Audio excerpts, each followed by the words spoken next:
పశ్చిమ గోదావరి జిల్లా నరసాపురం కౌన్సిల్ సమావేశం రణరంగంలా మారింది. మున్సిపాలిటీ పరిధిలోని చెత్తను జగనన్న కాలనీలో డంప్ చేయాలన్న కూటమి కౌన్సిలర్ల దుర్మార్గ ఆలోచనను ఆ మేరకు చేసిన ప్రతిపాదనను తీవ్రంగా వ్యతిరేకించారు వైఎస్ఆర్సీపీ కౌన్సిలర్లు. సమావేశంలో చైర్పర్సన్ కమిషనర్తో వాగ్వాదానికి దిగారు. ఆ ఆలోచనను వెంటనే విరమించుకోవాలంటూ పోడియం ముందే బైఠాయించి ఆందోళనకు దిగారు.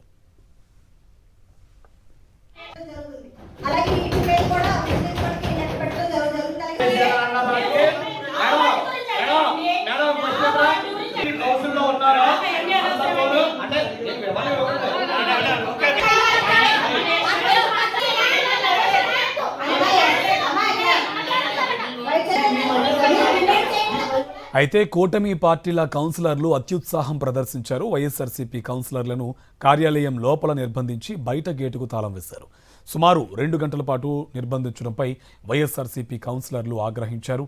బీపీ, షుగర్ సమస్యలతో బాధపడే కౌన్సిలర్లు ఉన్నారని, తాళం తీయాలని చెప్పిన కూటమి కౌన్సిలర్లు ససేమిరా అన్నారు.